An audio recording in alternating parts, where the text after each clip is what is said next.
Hello class, in last lecture we are taken here the what rules for sine hyperbolic function. इसी type से आपको क्या करना है, आपका जो साइन का फंक्शन है ना हाइपरबोलिक का, इसी वे को हमें फॉलो करना है। वहाँ पे क्या आ जाता है, D square is equals to minus A square. Okay, और फिर आपको ये ऐसे उसे सॉल्व करने रहते हैं। उसके कुछ और फॉर्मूलाज हैं जो मैं आपको क्या कर देती हूँ, ऐड कर देती हूँ, फिर हम उसके क्या करते हैं, एग्जाम्पल्स लेते हैं। ओके,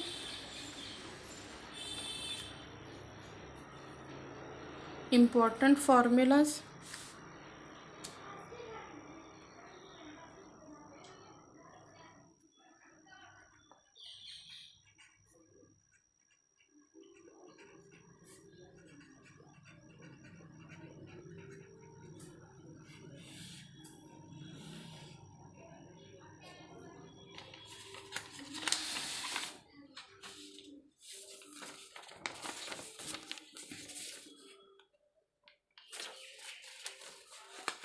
तो फर्स्ट फॉर्मूला है आपका यहाँ पे,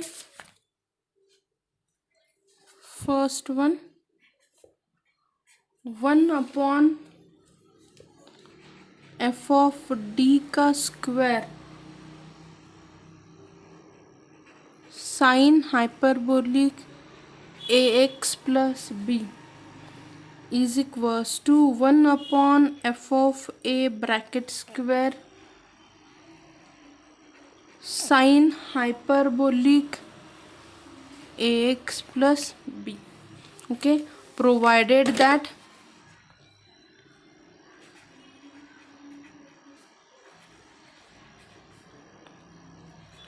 f of a square is not equals to 0, that is d square is equals to a square। Okay, यहाँ पे क्या है आपका फर्स्ट, कि अगर आपका यहाँ पे F of A square not equals to 0 रहा तो आपको क्या करना है, ये वाला सब्स्टिट्यूशन करना है। अगर आपका एफ ऑफ ए स्क्वायर 0 रहा, एफ ऑफ ए स्क्वायर 0 रहा, then 1/f of D square sine hyperbolic A X plus B is equals to x/f dash of a square sin hyperbolic ax plus b, provided f dash of a square not equal to 0।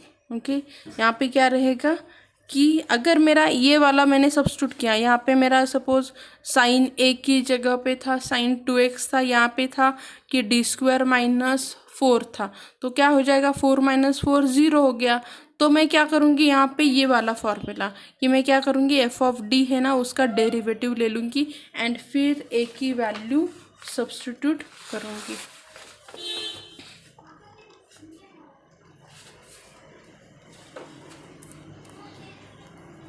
Same cos के लिए भी रहेगा आपका 1/f of D square cos A X plus B is equal to 1/f of D square cos hyperbolic A X plus B. ये hyperbolic है। हाँ,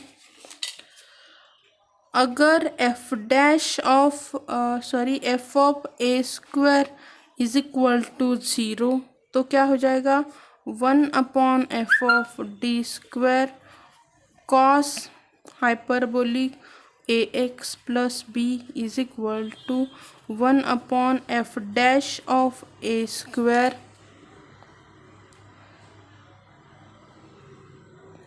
यहाँ पे 1 नहीं x रहता है, x/f dash of A square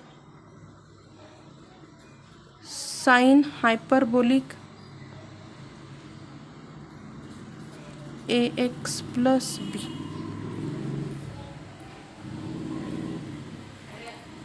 formulas को अच्छे से याद रखना है आपको कि क्या दिया हुआ है आपको।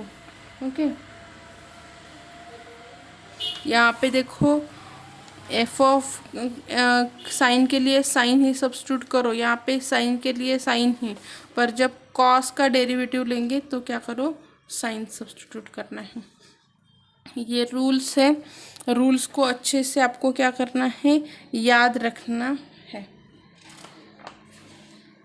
एग्जाम्पल लेते हैं जिससे कि आपको और अच्छे से पॉइंट क्या हो जाएगा, समझ में आ जाएगा। ओके,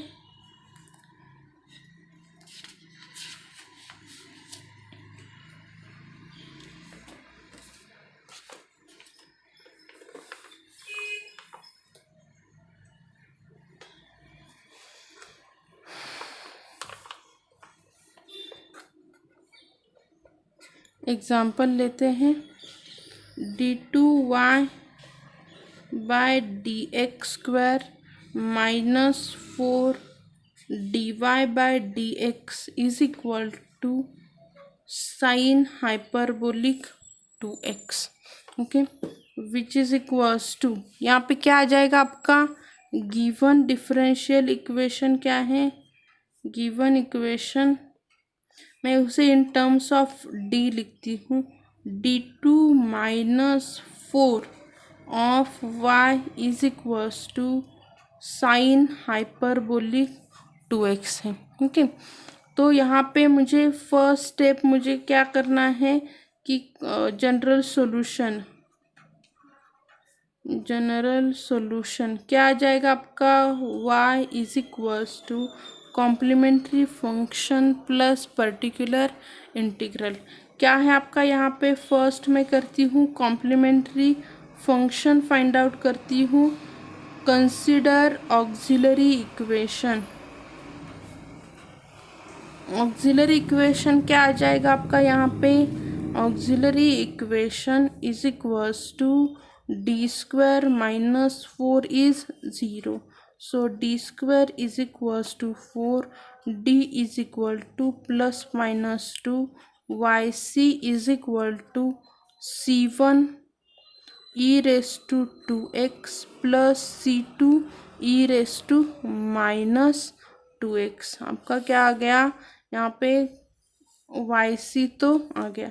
अभी हम जाएंगे पर्टिकुलर इंटीग्रल की तरफ। पर्टिकुलर इंटीग्रल के लिए हम क्या करेंगे, यहाँ पे सेकंड स्टेप है हमारा 1/d² minus 4 sine hyperbolic 2x है। कौन सा फंक्शन है, अभी आपका हाइपरबोलिक वाला फंक्शन है। तो हम यहाँ पे अभी क्या करेंगे, देखो जब हमने अभी जो रूल्स देखे उसमें उन्होंने क्या कहा है, हाइपरबोलिक फंक्शन रहेगा d² is equal to a² put करो। अगर मैं यहाँ पे d² is equals to a², a क्या है आपका, क्या आ जाएगा, d² f ऑफ 2 का स्क्वायर क्या हो जाएगा, 4 माइनस 4 0 हो रहा है। तो मुझे यहाँ पे क्या लेना पड़ेगा, अभी derivative.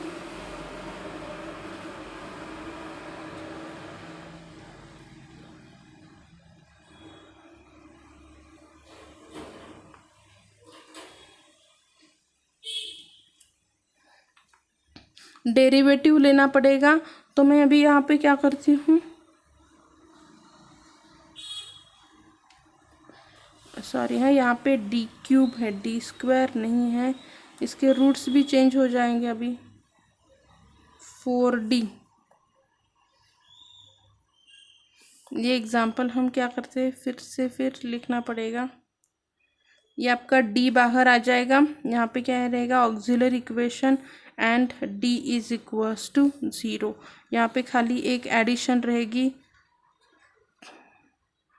Plus c3 e rest to 0x, इसकी इतनी एडिशन रहेगी। ओके, यहाँ पे है आपका d³ प्लस 4d ऐसे दिया हुआ है। ये हमने dy बाई dx है ना, this is not only 1, this is क्या है, into d is equal to 0, ऐसे इक्वेशन है। ओके, तो यहाँ पे आपका सब्स्टिट्यूशन करने के बाद क्या हो जाएगा, आपका 0 हो जाएगा। इसके लिए हम क्या करते हैं, 1 अब यहाँ पे ले लो D square minus 4 sine hyperbolic 2x। Okay, तो यहाँ पे क्या हो रहा है, F of 2 square is equal to 0। So हम क्या करेंगे, डेरिवेटिव ले लेंगे। आपका क्या आ जाएगा, डेरिवेटिव के लिए उन्होंने क्या दिया है, x अपॉन डेरिवेटिव ले लो, तो क्या आ जाएगा, which is equals to x upon D cube का डेरिवेटिव क्या आ जाएगा, 3d स्क्वायर। 4d का डेरिवेटिव क्या आ जाएगा, 4, और ये है आपका sine hyperbolic 2x। Okay,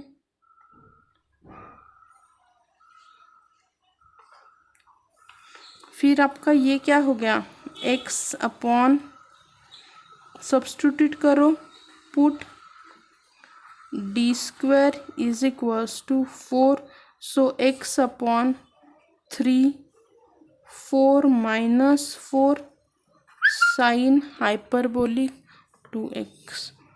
x upon यहाँ पे क्या हो गया, 12 minus 4 sine hyperbolic 2x which is nothing but x upon 8 sine hyperbolic 2x। ये है मेरा पर्टिकुलर इंटीग्रल।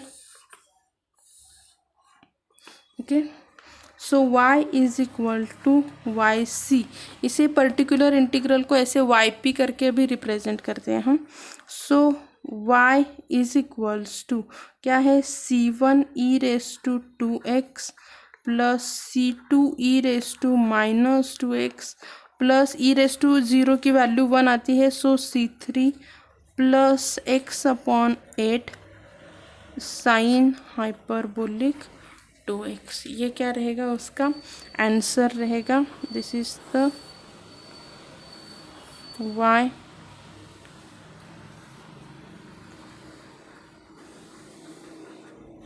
ये हो गया उसका जनरल सॉल्यूशन। ओके, तो आपको क्या करने हैं, इसी टाइप से एग्जांपल्स को, जो गिवन था, कॉम्प्लीमेंट्री फंक्शन निकालो, पर्टिकुलर इंटीग्रल निकालो, एंड देन लास्ट में दोनों को ऐड कर दो। ओके, इसी टाइप से आपको क्या करने हैं, एग्जांपल्स को सॉल्व करना रहता है। ओके, और एक एग्जांपल लेते हैं जिससे आपको क्या हो जाए, और अच्छे से समझ में आ जाए कि एग्जाम्पल हमें कैसे सॉल्व करना है करके।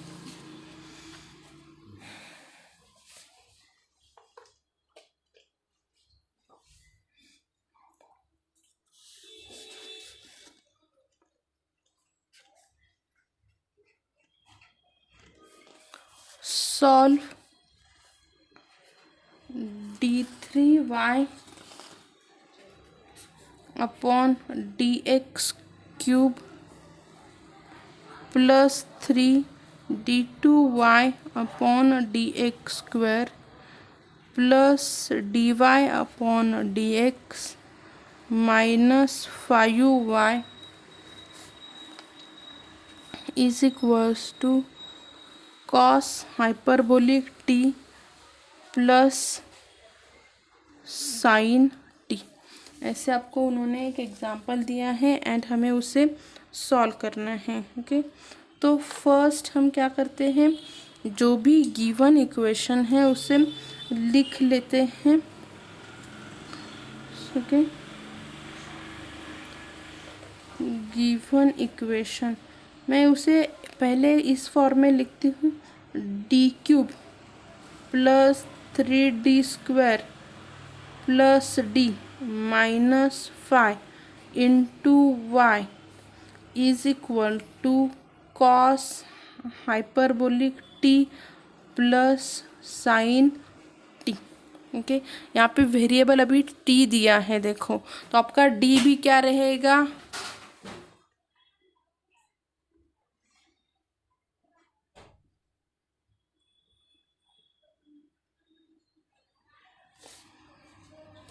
ये भी आपका टी है, हाँ, ये भी आपका टी है, ये भी आपका टी है।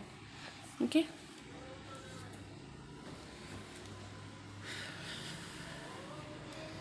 ओके, जनरल सॉल्यूशन क्या रहेगा, general solution y is equals to Y C plus Y P. Okay, तो पहले में फर्स्ट स्टेप हम क्या निकालते हैं, कॉम्प्लीमेंट्री फंक्शन मतलब वाई सी के लिए कंसिडर ऑक्सिलरी इक्वेशन। क्या है आपका auxiliary equation, D cube plus 3d² plus D minus 5 is equal to 0। d² common ले लो,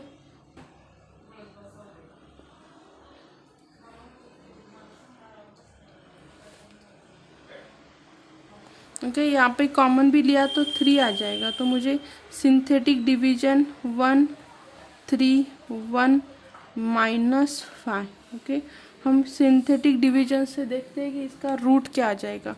1 मैं ट्राई करके देखती हूँ, 1 इस 1 को एज इट इज़ यहाँ पे कैरी करो, 1 into 1 1, 3 plus 1 4, 4 as it is, 4 plus 1 5, 5 as it is, 0 आ गया।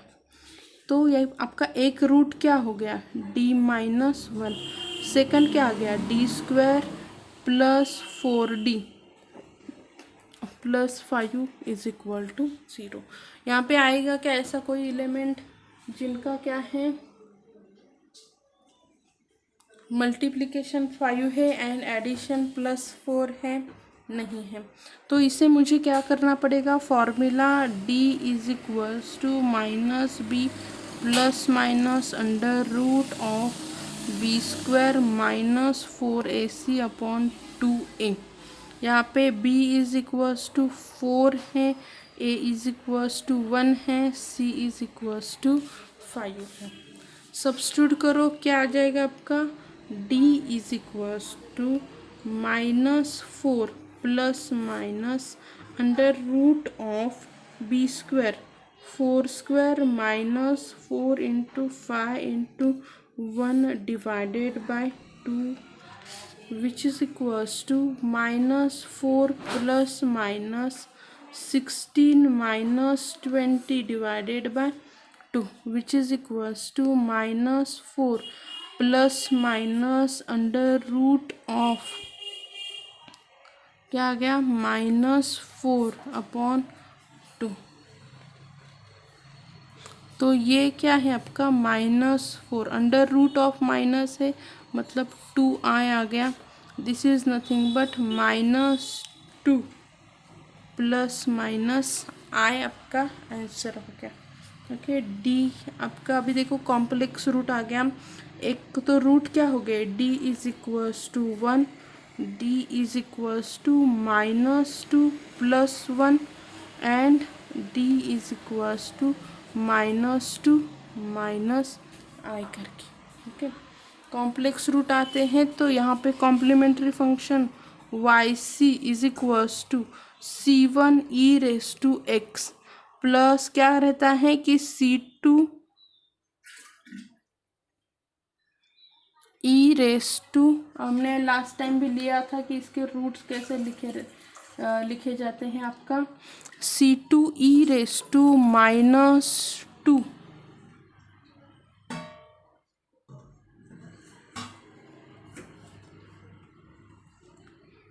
सॉरी यहाँ पे e⁻² c2 cos of t plus c3 sine of t।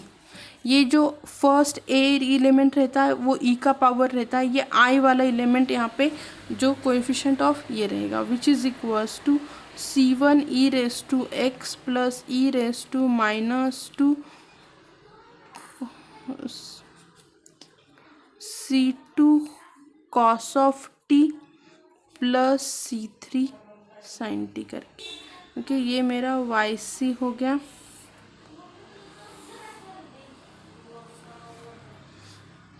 अभी हमें क्या निकालना है, particular integral 1/d³ plus 3d² plus d minus 5। किस पे ऑपरेट करना है हमें यहाँ पे कि cos hyperbolic T plus sine T के ऊपर। इसे हम सेपरेटली कर लेते हैं। यहाँ पे फर्स्ट आपका है 1/, इसको फैक्टर में लिखते हैं कि क्या है आपका d+1, और सेकंड था d² + 4d+5 on cos hyperbolic T plus 1/d+1 d² + 4d+5 on sine T के ऊपर। ओके, तो यहाँ पे अभी क्या आ जाएगा कॉस के लिए। ओके, फॉर फर्स्ट फंक्शन क्या हो जाएगा, पुट d² = यहाँ पे t का कोएफिशिएंट कितना है 1 का स्क्वायर। ओके, और यहाँ पे भी क्या आ जाएगा इन फर्स्ट पार्ट। ओके, और यहाँ पे हम क्या करेंगे put d² = -1² in second part. Okay, यहाँ पे भी मैं क्या करूँगी माइनस, जब आपका हाइपरबोलिक रहता है तो प्लस पुट करो, हाइपरबोलिक नहीं रहता है तो माइनस पुट करो, d² के लिए ही खाली। सो d+1 यहाँ पे पुट करने के बाद 0 नहीं होगा तो हम पुट कर सकते हैं d², तो क्या आ जाएगा 1 + 4d+5 sorry cos hyperbolic T हो जाएगा। ठीक है,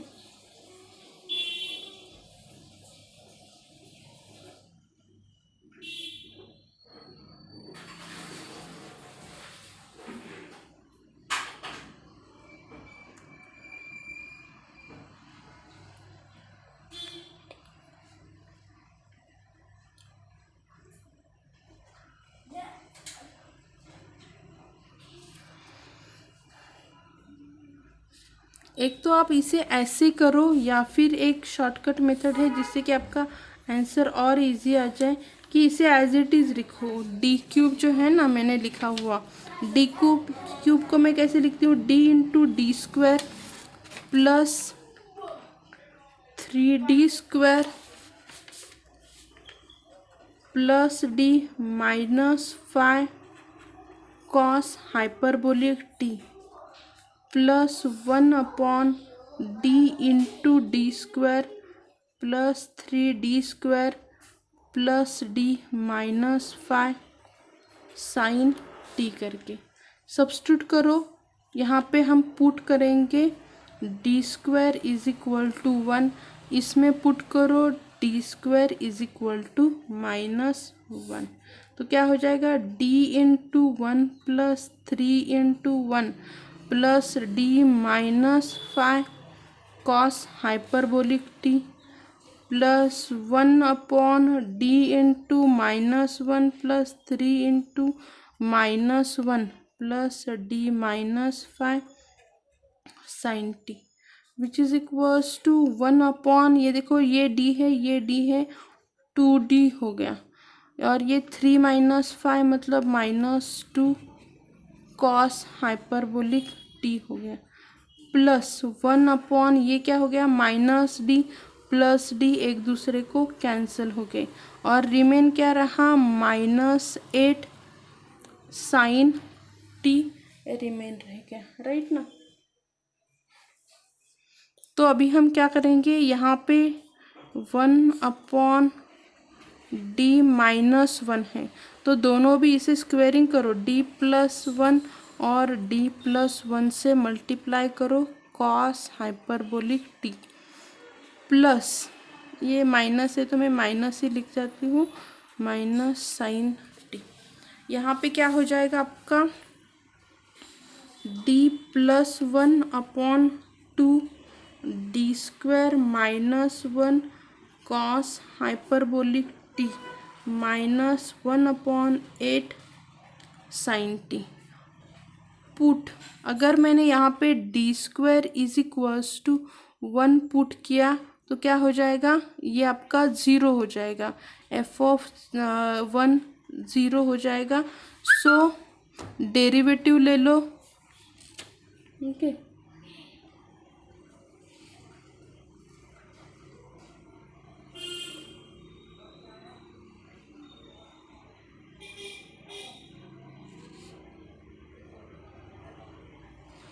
डेरिवेटिव ले लेंगे तो क्या आ जाएगा आपका यहाँ पे 1, ये मैं आपका d+1/2 आपका अभी एज इट इज़ रहेगा। और जो चीज़ ज़ीरो हो रही है ना उसी के लिए हम अप्लाई करेंगे कि x अपॉन क्या आ जाएगा 2d -0 कॉस हाइपरबोलिक t -1/8 में यहाँ पे sine t। Okay, which is equals to d+1/2 x/2d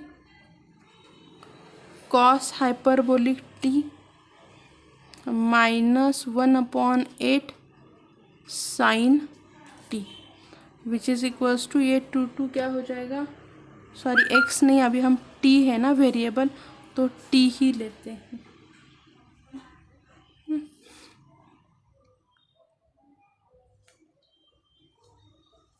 तो यहाँ पे आपका रहेगा d+1/4।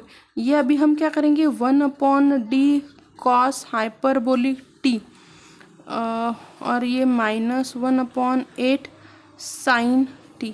हमने देखे कि 1/d x is nothing but integration of x dx रहता है। तो यहाँ पे क्या हो जाएगा, कॉस का इंटीग्रेशन हो जाएगा। So 1/d cos hyperbolic t is nothing but क्या है, integration of cos hyperbolic t dt। It is equals to sine hyperbolic t आ जाएगा। तो ये क्या हो गया आपका d+1/4 sine hyperbolic t -1/8 sine t हो गया। अभी d मतलब डेरिवेटिव अप्लाई करो, derivative of sine hyperbolic t plus sine hyperbolic t -1/8 sine t which is equals to 1/4। Derivative क्या आएगा साइन का, फिर से कॉस हाइपरबोलिक t, वो माइनस नहीं होता हाँ हाइपरबोलिक में, ये है आपका sine hyperbolic t -1/8 sine t। Last में आप क्या करोगे, वो वहाँ पे कंक्लूजन स्टेटमेंट लिखोगे। ओके, तो क्या आ जाएगा आपका यहाँ पे आंसर, आपका यहाँ पे लिखते हैं हम, आंसर क्या हो जाएगा आपका y is equals to yc plus yp। तो y इज इक्वल्स टू क्या है आपका yc, क्या है आया था आपका यहाँ पे, दिस इज योर yp।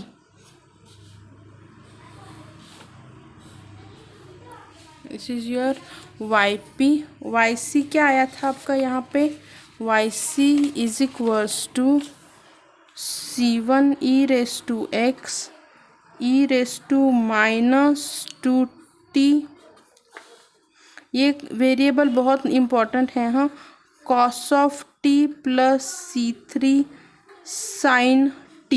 यहाँ पे x में रहता तो हम x लेते, यहाँ पे t है में है तो हम क्या किया t में ले लिया, ये भी t है। ओके, प्लस हमारा यहाँ पे क्या आया है, particular integral 1/4 cos hyperbolic t plus sine hyperbolic t -1/8 sine t। ये है आपका फाइनल आंसर। ये क्या हो गया आपका फाइनल आंसर आ गया। देखो प्रोसीजर लंबी है पर खाली आपको समझ के लेनी है, बहुत इजी है। ओके, यहाँ पे जनरल इक्वेशन आपको दिया हुआ था, हमने क्या किया कॉम्प्लीमेंट्री फंक्शन। अभी समटाइम्स आपको इस तरीके से लेंदीली भी उसको सॉल्व करना पड़ेगा, हमने उसे फाइंड आउट किया। 5 मार्क्स का क्वेश्चन है। एंड देन क्या आ गए आपके रूट्स कॉम्प्लेक्स आ गए, कॉम्प्लेक्स रहते हैं तो ये आपका क्या हो गया, e⁻² प्लस C2, यहाँ पे आए है ना, तो क्या आ जाएगा C2 cos ऑफ t, यहाँ पे 2 रहता तो cos ऑफ 2 रहता, 2t आता, cos of t plus C3 sin t। Complementary मिल गया, पर्टिकुलर की तरफ चलो। दो फंक्शन है, मुझे क्या करना पड़ा यहाँ पे, 2 टाइम्स सेपरेट। इसका रूल आपका यहाँ पे अलग रहेगा, ये आपका साइन का रूल अलग रहेगा, कॉस का रूल अलग रहेगा। कॉस हाइपरबोलिक फंक्शन था ना, तो d² इज इक्वल्स टू मुझे 1² यहाँ पे, और यहाँ पे आपका क्या है, आपका d² is equals to sign है, तो मैं साइन के लिए क्या करूँगी, d² is equals to -1²। Apply करो, सेपरेटली अप्लाई करो। मैं यहाँ पे अलग अलग करने से बेटर ऐसे करूँगी, शॉर्टकट में हो जाएगा, इसके लिए मैंने यहीं पे d² is equals to substitute किया, यहाँ तक आ गया। पर अभी आपका यहाँ पे सिंगल आ गया ना, तो फिर से उसे स्क्वायर में करो, यहाँ पे कॉन्जुगेट से या मल्टीप्लाई करो, आपको क्या मिल गया है यहाँ पे d²। पर मैं जब d² is equals to 1 put कर रही हूँ, ये डिनोमिनेटर 0 हो रहा है, तो मैं क्या करूँगी, इस d+1 को आपको हाथ नहीं लगाना है, ये टर्म्स एज इट इज़ रखो, खाली 1/d² -1 है ना, इसका डेरिवेटिव लो, वो आ जाएगा आपका t/2d। ओके, इसका डेरिवेटिव 2d और इसका 1। अभी 1/d मतलब क्या आता है आपका, इंटीग्रेशन, वो अप्लाई करो। ये बाकी रिमेनिंग टर्म का इसका तो हो गया है, इसे हम एज इट इज़ कैरी करेंगे। अभी 1/d को अप्लाई किया, फिर d+1 को अप्लाई करो, एंड जो भी आएगा वो आपका रहेगा पर्टिकुलर इंटीग्रम। इसी वे से आपको पूरी प्रोसीजर को फॉलो करना है। 5 मार्क्स के लिए एग्जाम्पल है देखो, और पूछा जाता है, मतलब ना बहुत बार पूछा जाता है, इसके 3 to 4 ही टाइप्स आपको है। ओके, ज़्यादा कॉम्प्लिकेटेड एग्जाम्पल्स आपको दिए भी नहीं हैं, तो अच्छे से उसे क्या करना है, आपको फॉलो करना है। ओके, तो ऐसे एग्जाम्पल सॉल्व करो। Thank you.